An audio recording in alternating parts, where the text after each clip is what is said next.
NTA की तरफ से दिए गए ग्रेस मार्क्स को वो सबसे बड़ी वजह मान रहे हैं। कड़ी मेहनत के बाद भी अगर छात्र उनके मन मुताबिक कॉलेज उनको नहीं मिल पा रहा तो उनके साथ साथ उनके पेरेंट्स भी निराश हैं। मेरा ये सोचना है कि अगर हियरिंग 2-4 बार और हो गई तो ये लोग काउंसलिंग पूरी कर देंगे, बच्चों को सीट अलॉट हो जाएगी मेडिकल कॉलेज में। अगर सीट अलॉट होती है तो बच्चे वापस आने से कतराएंगे और वो गवर्नमेंट भी नहीं चाहेगी कि उनसे सीट वापस ले। इसलिए मैं चाहता हूं कि हियरिंग जल्दी और हमें रीनीट जल्दी हो पाए। पहली बात तो जब चीजें इतनी खुलेआम है कि घोटाले हुए थे, पटना हाईकोर्ट में दलीलें दी गई थी, पटना पुलिस ने 9 लोगों को पकड़ा था, बहुत सारे प्रूफ थे, सीधा ही रीनीट करवाना चाहिए था, इस पेपर कैंसिल करना चाहिए था, रिजल्ट रद्द करना चाहिए था।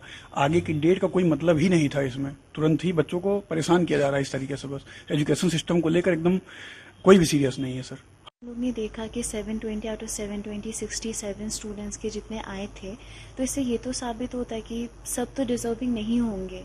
तो अगर डिजर्विंग कैंडिडेट को सीट नहीं मिलेगा मेडिकल कॉलेज में तो बच्चों के लिए भी ये काफ़ी अनफेयर रहेगा। उन्हें प्रिपेयर करने का मन नहीं करेगा जो लोग इतने सालों से प्रिपेयर कर रहे हैं। हम खुद 2 साल से प्रिपेयर कर रहे हैं नीट के लिए। तो और फ्यूचर नेशन के लिए भी उतना अच्छा नहीं है कि अगर मेडिकल डॉक्टर्स अगर उतने अच्छे नहीं बन पाए तो हम ये चाहेंगे कि अगर रीनीट हो और सुप्रीम कोर्ट इसमें प्रॉपर वेरिफिकेशन करते हुए डिसीजन ले तो बच्चों का फ्यूचर भी सिक्योर होगा और नेशन को भी ऑथेंटिक डॉक्टर्स मिलेंगे। वही समझ नहीं आ रहा कुछ। सबसे ज़्यादा परेशान तो वही लोग हैं जिनके 620-630 नंबर आ रहे हैं।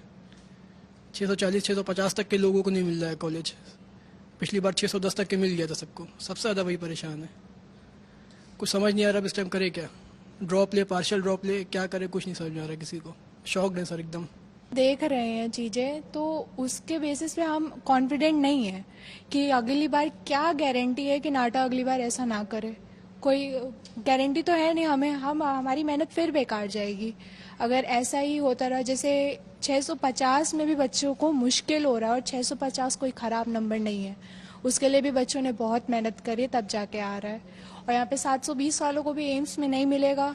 मतलब क्या ले आए कि बच्चे एम्स में जाएं और क्या करें, तो समझ में नहीं आ रहा है।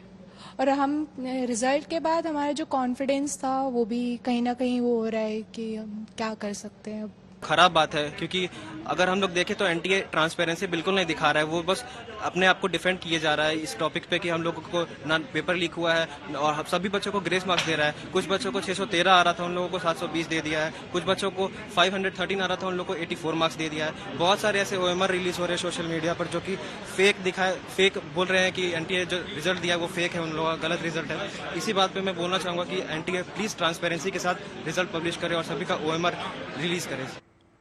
ट्रांसपेरेंसी की बच्चे बात कर रहे और आज एनटीए ने इस पर अपना जवाब भी रखा। हालांकि 8 तारीख को सुनवाई है कोर्ट में, लेकिन उससे पहले एनटीए ने 37 बिंदुओं में अपना जवाब रखा है। मनीष मेरे सहयोगी हमारे साथ मौजूद है। मनीष, जब आपने बच्चों से बातचीत की उन 37 बिंदुओं को लेकर अब भी क्या आपत्ति है?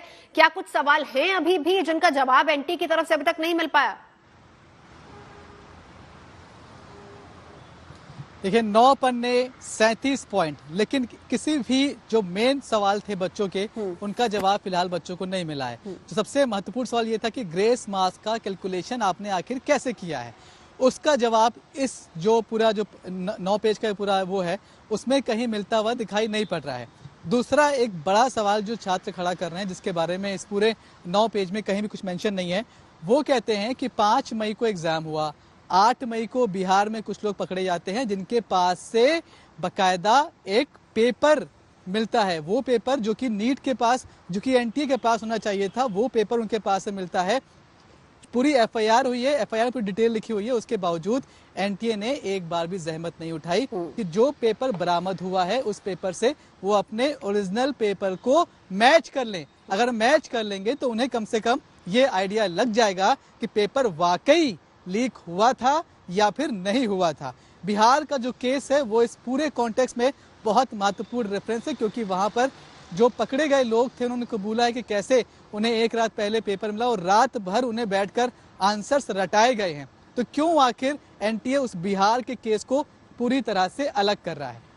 दूसरी महत्वपूर्ण बात यह है कि आप समझिए आज कई ऐसे छात्र मिले जो पहली बार नहीं दूसरी बार तीसरी बार एग्जाम दे रहे थे, उनका पहली बार में भी उन्हें कॉलेज मिल जाता, लेकिन वो एक प्राइवेट कॉलेज होता। अब आप समझिए कि जिसके नंबर 620 से 640 के बीच आ रहे हैं, तो माना यह जाता है अमूमन कि उसे 10,000 के अंदर की रैंक मिलेगी।